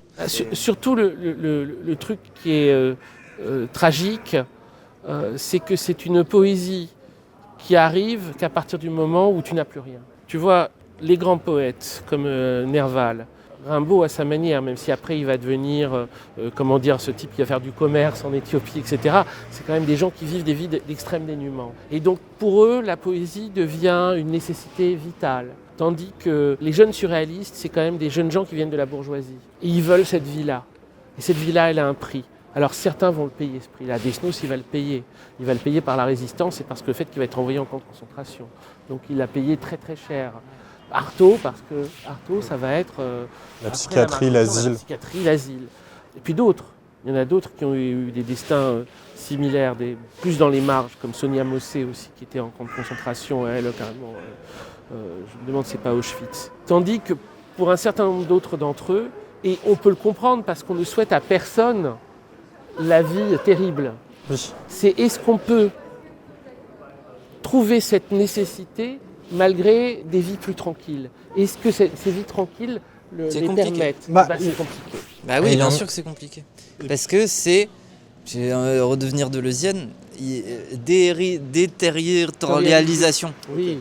C'est ça la vérité, c'est qu'en fait l'attachement matériel, la bourgeoisie, c'est aussi une forme de territoire, et même d'ennui dans le territoire. C'est que t'en sors pas trop, t'es pantouflard. Tu vois, mais c'est la propre critique en plus. Oui, c'est la propriété. Ce côté pantouflé, ce qui est le fait de toujours pouvoir se projeter dans le quotidien, Ouais. que ce soit déjà réfléchi, limite, c'est ce qu'ils critiquent. Quoi. Oui. Moi, je pense que c'est ce que vont chercher aujourd'hui des bourgeois qui partent en road trip à 19 ans. C'est que... Je vois le comparatif Bah oui. de fond. Mais en tout cas, quand je parlais d'ornementation, et même tu as parlé de poésie de la vie, quand justement on s'intéresse à ces personnages marginalisés-là, c'est comme ça que je l'avais compris, quoi, que c'est qu'il y a un langage qui se développe, mais à travers un rapport existentiel à la vie qui fait que malgré tout ce qu'on pourrait vouloir, on est contraint à vivre cette marge, à vivre ces événements et à percevoir le réel de cette manière-là plutôt qu'une autre. Mais tu vois, même cette question-là, tu citais Deleuze, mais Deleuze, il la pose cette question. Est-ce qu'on peut trouver les énergies, la force, la puissance d'Artaud ou de Burroughs, machin, sans se droguer, sans devenir fou? Est-ce que c'est possible d'atteindre ces intensités sans le prix qu'a payé? C'est-à-dire, est-ce que ça peut être non sacrificiel? Stigler parle de saut noétique. Oui. Ça veut dire, en fait, il prend la métaphore du poisson volant. Oui. C'est le seul dans l'océan qui est capable de sauter et d'avoir une perspective sur le milieu dans lequel il a le nez. Tu vois, à la différence de tous les autres poissons. Et en fait, pour trouver la posture du poisson volant, il faut trouver les dispositions de faire un saut sur la chose dont on a... Tu vois, et en fait, je me posais la question, quelles sont les choses qu'on n'est même plus capable de cerner? C'est quoi l'odeur d'une ville? On est incapable de le dire, on vit à Paris, on est tout le temps né là-dedans. Est-ce qu'on sait dire ce qu'est l'odeur d'une ville? Non. Faire un saut noétique, ça serait être capable de sentir cette odeur de la ville, tu vois. Et pour ça, on a besoin d'en sortir et d'y revenir. Il y a ce truc-là. Donc en fait, c'est des postures. Oui, c'est cette odeur de pisse qui te choque pas de Gare de l'Est, qui quand tu reviens, tu vois, note quelque chose. Quand tu dis putain, j'étais à la campagne, ça sentait pas. Non, mais c'est pour ça que le dérèglement de tous les sens, c'est un peu maxeur, mais c'est beau, tu vois. Mais en fait, c'est plutôt une posture de déplacement et de retour dans un milieu. Et donc tu peux le faire par la drogue vis-à-vis de tes perceptions, mais tu peux le faire aussi par le voyage, tu peux aussi le faire. Mais et pour moi, Deleuze, c'est plus intéressant de se poser la question du territoire et d'en sortir et d'y revenir que d'essayer des fois de se perdre dans un fantasme de ce que la drogue... En fait, la drogue, c'est le chemin facile d'accès à ce saut, tu vois.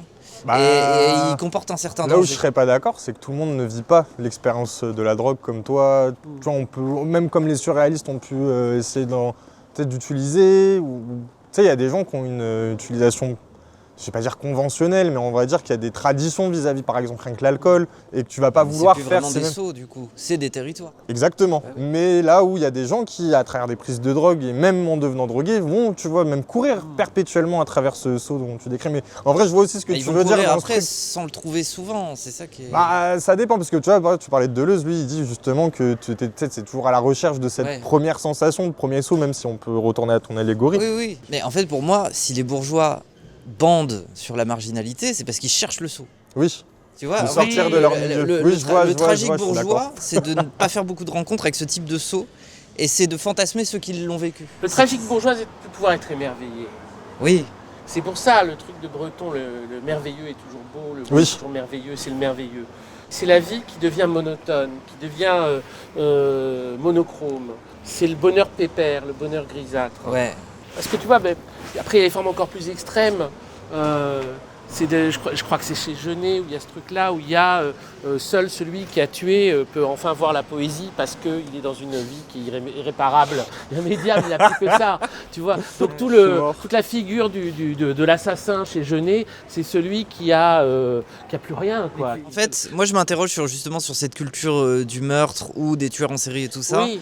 Pour moi, il y a un truc qu'on dit jamais, c'est qu'il faut le mettre en parallèle avec le développement de la société de consommation et qu'on se met à parler du meurtre comme un objet de consommation. Tout à fait, c'est vrai. Voilà, c'est une perte d'altérité, ça devient un produit.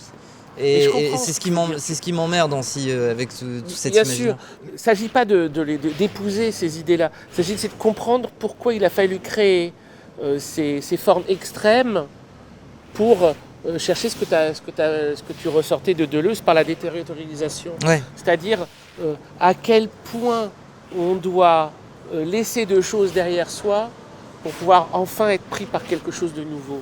Chez Apollinaire, c'est un vers, je crois, perdre, mais perdre vraiment pour laisser venir la merveille. Ouais. C'est ça, il y a quelque chose à perdre. Mais comment le quoi Après, c'est justement le fantasme de ces fameux sauts, le truc qui peut être traumatisant. C'est moi des fois, je me pose cette question quand je vois des SDF qui peuvent être enragés, révoltés. Oui. C'est qu'il y a eu un saut, en fait. Tu vois, désolé, mais dormir dans la rue, c'est un tel saut. Genre, c'est un tel. Tu sors du train-train quotidien de chacun. Tu vois, tu fais une prise de recul énorme. Mais des fois, ça laisse des marques trop dures. Ouais, voilà, des fois les sauts sont très dangereux, justement. Ah oui. Est-ce qu'il ne faut pas quand même noter une forme de courage chez ceux qui tentent ce saut? Parce que moi, je vois aussi ce que tu veux dire, et surtout dans des profils qu'on a pu rencontrer, voir, il y a des gens qui font ça aussi parce que, surtout à gauche, tu vois, on a peur d'être envoyé justement à ce qualificatif de bourgeois, celui qui domine la société, qui fait que d'autres sont exploités. Mais tu as aussi ce truc de refuser la condition à laquelle on t'a destiné, tu vois. Et qu'en fait, je pense, tu vois, il y a des gens, ils sont sincères face à ça. Et que malgré le côté caricatural des gestes qui vont tenter, tu parlais des road trips, des gens qui font la Manche pour faire des road trips, alors même qu'il y a des gens du Sud qui sont tellement pauvres dans ces pays, tu vois, que tu te dis pourquoi tu fais la Manche alors que toi, tu es censé être le riche vis-à-vis de lui. Il y en a d'autres qui sont peut-être moins caricaturales, tu vois, et je pense qu'on en a autour de nous, qui répondent à ça parce qu'ils refusent ce système, qui refusent ce que ce système fait aux autres et qu'ils n'ont pas envie d'être considérés comme le sujet qui fait du mal à l'objet. Ouais, je sais pas, après... C'était aussi pour mettre de la nuance parce que je suis d'accord avec toi dans le côté caricatural, mais après, on ferme l'opportunité aux gens, tu vois, de même considérer la possibilité de faire une. Mais de toute façon, comment dire, sortir même de ces considérations sociales. Les sauts sont nécessaires. Là, je disais le tragique bourgeois, c'est pas faire souvent des sauts et de les fantasmer, mais je veux dire un prolo qui s'installe et qui commence à avoir une vie plutôt rangée, voilà. Là où quand on parle du fait qu'il s'endort, c'est qu'il n'arrive plus à faire de sauts et les artistes souvent, tu vois, genre tu fais un album, 2 albums, ça marche et il manque un saut parce que c'est pour moi aussi ce qui fait des fois justement un bon album, c'est de sentir qu'il y a eu un saut. Je sais pas comment expliquer. Oui. Il y a toujours les œuvres intéressantes, elles naissent presque toujours d'une crise.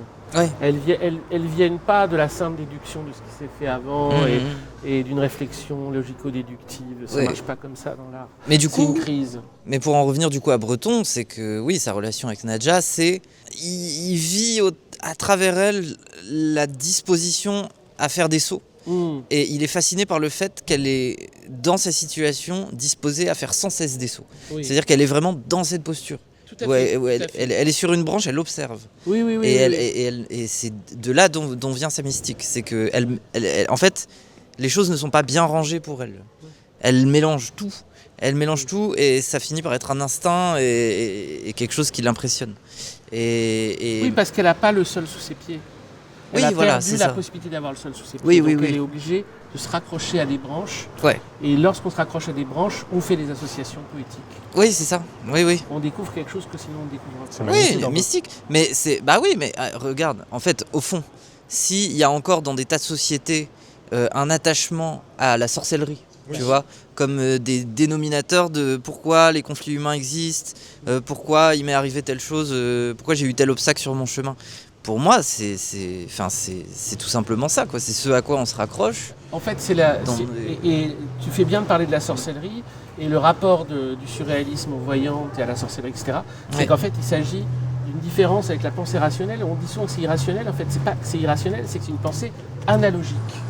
C'est-à-dire que ça rapproche des ressemblances plutôt que ça exprime un continuum rationnel. Oui, c'est cette pensée analogique qui a toujours eu des formes.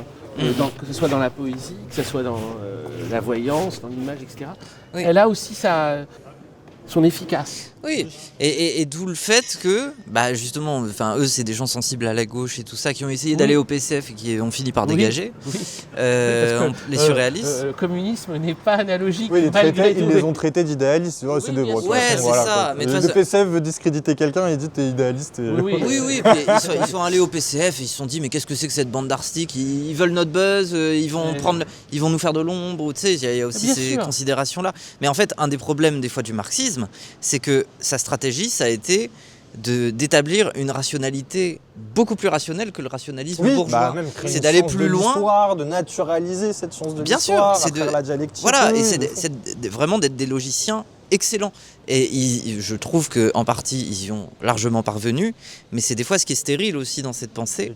Et c'est pour ça qu'il y a des recherches de comment on peut être à côté et cultiver une mystique. Tout en gardant tout en prenant ce qu'il y a de mieux. Et c'est la question qu'ils vont se poser, je crois, dans les années 30, quand il y a 33, quand il y a Hitler qui arrive au pouvoir, où je crois qu'avec Picasso, Breton, il fait une revue qui s'appelait Le Minotaure, où il essaie justement de dépeindre des imaginaires possibles, alternatives à celui du fascisme qui était proposé en Italie, en Allemagne. C'est des questions qui vont se poser à de nombreuses reprises, puisque à partir en plus du tentative de coup d'État février 1934 des fascistes en France, la Ligue... les Croix de Feu, l'Action française... Et qu'il essaye de mobiliser, qu'il essaye de faire une mobilisation antifasciste, finalement le seul du coup qui va s'y intéresser, ils vont essayer de faire quelque chose, mais c'est compliqué, en plus c'est pas des gens qui s'entendent très bien, c'est Breton et Bataille. Parce que on va dire c'est à part Artaud, mais Artaud il voyage, c'est ceux qui sont le plus sensibles aux signes d'une urgence d'avoir une réponse à donner au fascisme. Et donc leur proposition contre-attaque qui va s'associer à l'idée de créer une mythologie plus forte que la mythologie fasciste, etc. Mais ils vont pas y arriver, mais quoi. Mais le fait d'avoir tenté, c'est... L'idée était bonne. Et de toute façon, à côté, les autres foutaient rien, quoi. Les autres étaient persuadés que tout était soluble dans la pensée rationnelle. Alors que c'est cette même pensée rationnelle qui a fait advenir Hitler, tu vois, qui s'est basée... Enfin, tu vois, qui est la continuité directe de la révolution technologique qui légitime cette machination des corps. Moi, ce qui me rend fou, c'est quand je vois dans quelqu'un qui est sensible à ces questions-là, qui est Walter Benjamin, quand il écrit ses thèses sur l'histoire, son dernier texte, il s'énerve contre la pensée progressiste, parce que la pensée progressiste n'a pas du tout su analyser la montée du fascisme. Et il dit s'étonner que des choses pareilles soient encore possibles en 1940, et tout sauf un étonnement philosophique. La seule leçon que ça nous apprend, c'est que la conception qui est à la base de votre pensée n'est plus tenable. Pour lui, c'était horrible de voir ces gens qui disaient, en gros, oh non, ça peut pas aller très loin. Et on est sans cesse rattrapé par ce truc-là. C'est-à-dire qu'il y a une part de nous qui nous disons, mais non, le fascisme, c'est pas possible, les gens savent déjà, etc. On est vaccinés, la démocratie. Et à côté de ça, on voit tous les États qui se fascisent, et si, ils y arrivent très bien.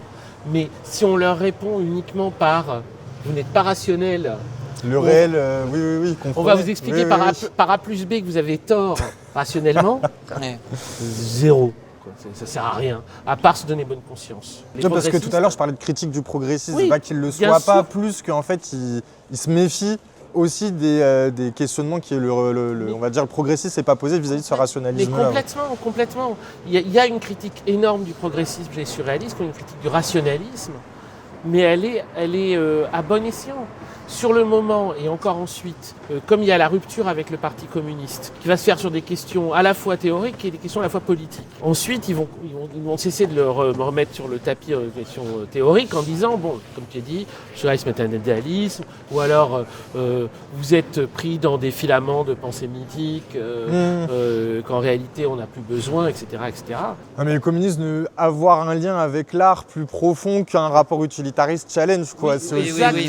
D'où le fait qu'il y en a beaucoup, une fois qu'ils se forment au communisme, ils en arrivent à des discours de cons de « Ah bon, l'art, ça nous sert à quoi ?» Oui, et puis même l'abstraction nous sert à quoi ? Cette personne n'est qu'un symbole de la domination, elle ne veut pas se déjouer de ses chaînes. Hormis un peu, alors là, moi je connais moins l'école de pensée, mais comment il s'appelle là ? Les situationnistes dont tu parlais tout à l'heure, qui ont plus raccroché au Lukács, etc., si je dis pas de bêtises. Mais j'ai pas l'impression qu'il y ait des grands courants artistiques. Mais même les situationnistes, ils ont une critique de l'art. Ok. Donc moi j'ai une distance, quoi. J'aime beaucoup Ivan Stecheglow.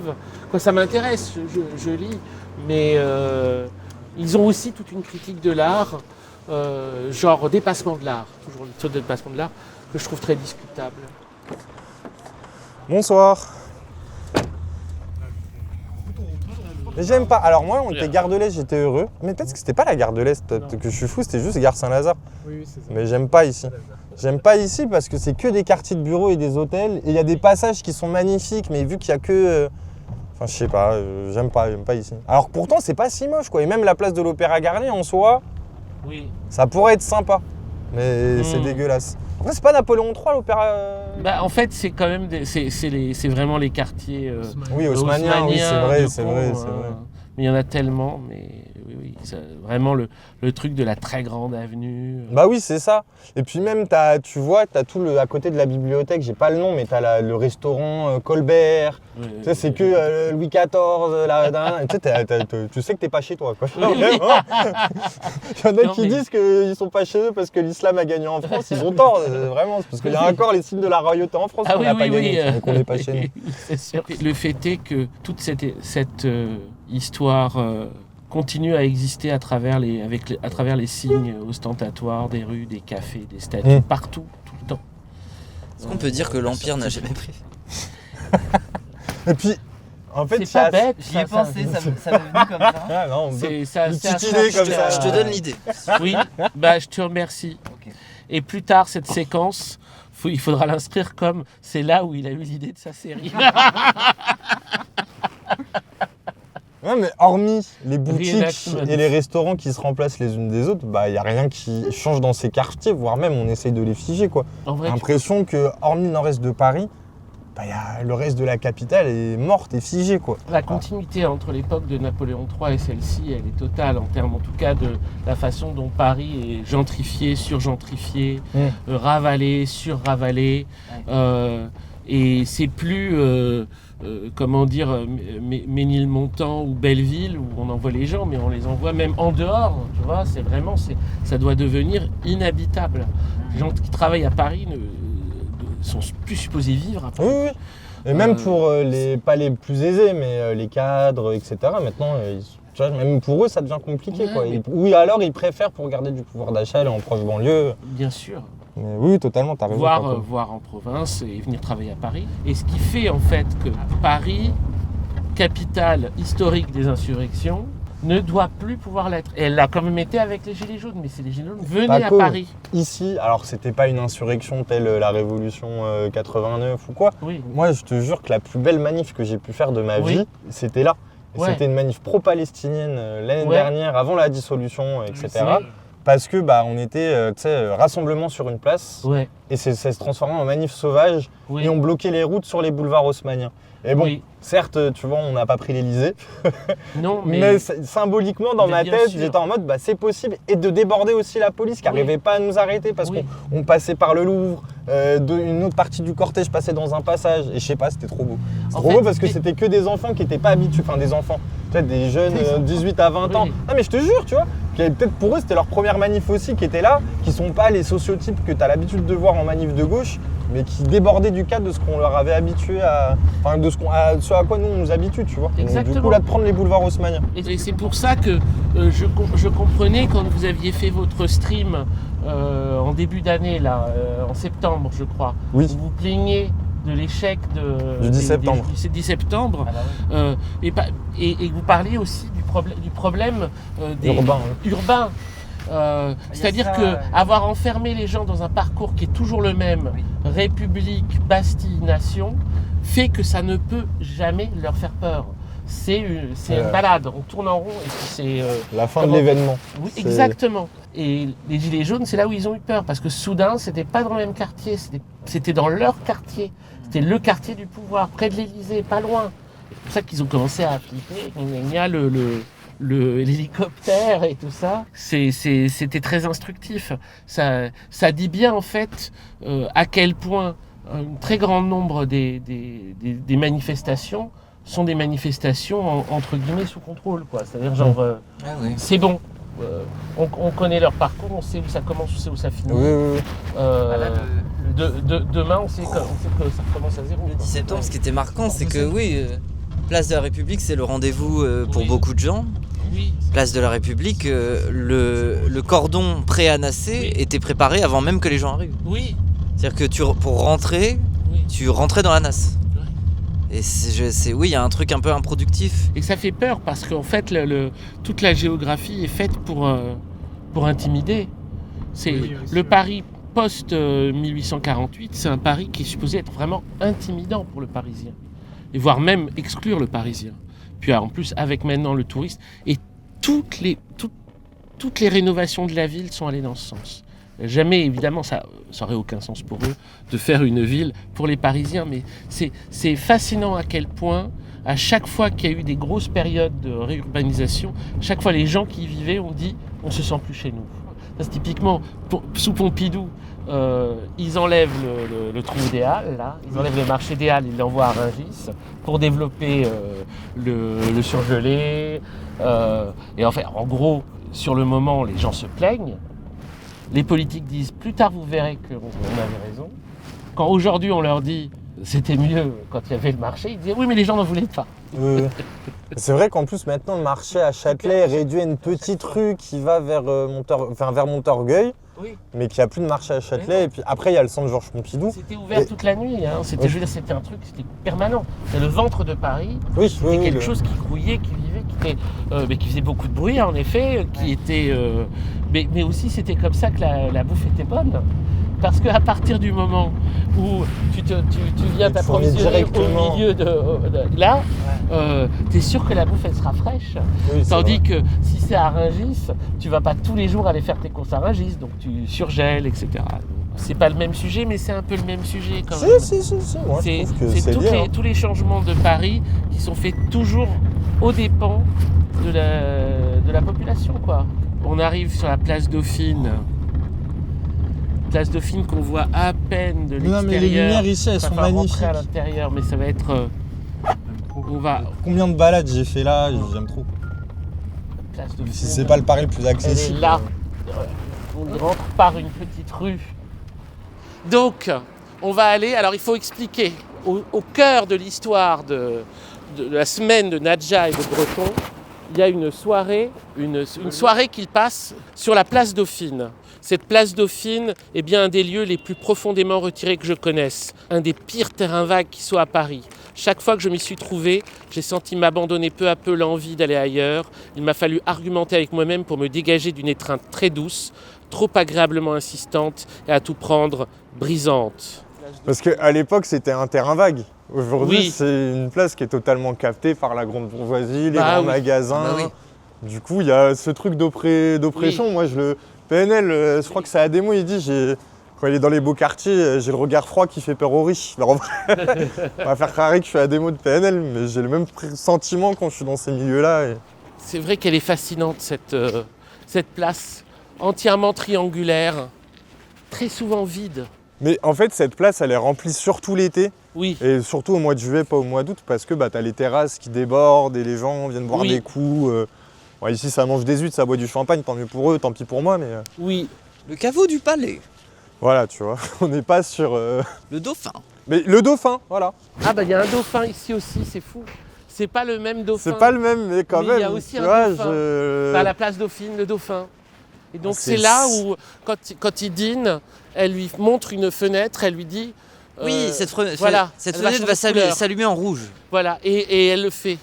Mais ça l'inquiète. Oui, mais le truc c'est que c'est presque cette place qui accélère l'intensité de leur relation. C'est à partir de ce moment-là, parce que c'est là où elle voit le palais de justice, elle lui dit qu'il y a un souterrain qui passe sous le palais de justice. Oui, elle commence à voir des crimes à travers le temps. Elle lui dit « j'ai été en prison dans le temps, et toi, qui étais-tu ? Qui étais-je et qui étais-tu ?» Elle a l'impression de voir passer ses vies, ses présentes vies. Oui. Donc il y a une espèce de remontée comme ça, inarrêtable, et une intensification. Et c'est drôle, la première fois que je suis passé sur cette place, j'étais avec un ami, on discutait tous les deux, on avait traversé cette place. Cet ami, c'est un dessinateur de bande dessinée, c'est Jean-Christophe Menu. Okay. Comme je l'ai raconté dans un livre, je peux bien le raconter ici aussi. Mais il s'est trouvé qu'on a traversé cette place et on discutait, et il y a une fille qui s'est jetée sur lui et qui lui a dit « Monsieur, s'il vous plaît, suivez-moi, je vous en prie ». Et il a dit non, comme ça, il en a eu peur. Non, on a continué à avancer et j'étais là, je dis, c'est pas ça la place Dauphine. C'est la place Dauphine. Je me dis, mais c'est la place de Nadja. Et je me dis, mais c'était Nadja cette femme. C'était ta Nadja. Et il n'a dit, pas saisi, oui. Mais il y avait un trouble qui s'était créé. Breton, oui, quand il décrit le terrain vague, il dit c'est pareil, c'est tranquille. Mais tellement c'est tranquille, c'est dérangeant. Oui. Sauf qu'il faut s'imaginer un terrain vague là aujourd'hui, oui, bah c'est tout sauf vague quoi. Hormis le fait bien que sûr. cette place, on sait pas, tu sais, elle est même pas embellie, c'est du sable, enfin c'est de la terre par terre. Et hormis l'été quand il y a des terrasses, bah, c'est morne au possible. Ouais. Alors qu'on est au centre de Paris. On est au centre de C'est-à-dire que vraiment Paris. là ici, les Devant gens, le palais de c'est l'île justice. Saint-Louis, c'est le centre de Paris. On est autour de toutes les, je sais pas, les grandes bâtisses historiques, institutionnelles. Il y a eu plein de stars qui ont fini par habiter ici, hein, comme l'île Saint-Louis. Genre il y a eu Yves Montand et Simone Signoret, etc. quoi. Oui, c'était ce genre-là. Quoi. C'est pas Yves Montand qui m'a fait monter pas, comment je te le Non, dis direct. Hein. non. Moi non plus. Vive la crise. Et oui, il va falloir un peu s'y mettre. C'est sympa. Hein. Mais du coup, on doit dire au revoir. Eh ben oui. Bah, pourquoi pas. Finalement, on peut dire au revoir d'ici. Bah oui. Alors au revoir les amis. Et n'oubliez pas le train de la hype les jeunes. Mais surtout pas comme toi, t'as écrit un bouquin où on peut retrouver, parce que là tu nous parles train de live. C'est vrai. Ah, je vais faire mon auto-promo. J'avais fait ce livre avant l'Empire n'a jamais pris fin. Vraiment juste, même pas un an avant, qui était un livre sur Paris. C'est un peu, en gros, c'était mes balades. C'était un livre que j'avais commencé à écrire après le confinement, où ça me manquait vraiment de me balader dans Paris. Et donc j'avais refait tous ces parcours encore et encore et encore. Et donc oui, tous ces trucs, tous ces endroits où on va, pas tous, mais un certain nombre, et puis d'autres, c'était dans ce livre de déambulation dans Paris avec toutes les étranges synchronicités. Oui, voilà, c'est ça que je trouve fou dans le livre. Le fait que des rues aient abrité des événements comparables ou analogues, enfin des éléments de pensée analogues quoi, entre différentes Les époques. destins d'auteurs, destins d'artistes se d'auteurs. soient croisés Exactement. finalement, alors même que bah, Et, ils dans, en ont pas conscience, c'est ça qui est et des destins individuels, des vies vont se retrouver liés à un peu l'esprit des lieux. Quoi. Bah, en tout cas, voilà. Et pour un pari populaire, un pari. Et disait Nadja. Non, voilà, disait Nadja aussi, ouais, franchement. Ouais, c'est court, puis c'est merveilleux. merveilleux. Enfin, c'est étrange, c'est merveilleux, c'est dérangeant. C'est dérangeant, critiquable sur certains points. Ouais. Et bien sûr, genre l'attitude de Breton, etc. On peut dire, la pauvre, vraiment. Et en même temps, on comprend qu'elle porte quelque chose qui la dépasse, qui le dépasse et qu'on n'a pas encore atteint. C'est comme cette espérance qui n'est que le début de l'espérance. C'est un peu la vie pleinement vécue, quoi. Pour moi, ça reste de l'ordre des grands livres vers une utopie, quoi. Et en tout cas, conclusion globalement de ce qu'on a compris de Nadja, sortez de chez vous, Oui. les destins Sortez de chez vous. Allez, sortez de chez vous. Sortez de chez vous. Allez, salut les amis. Oui, au revoir, Au bisous. revoir. Bye bye. Bye bye. Merci. Bye bye.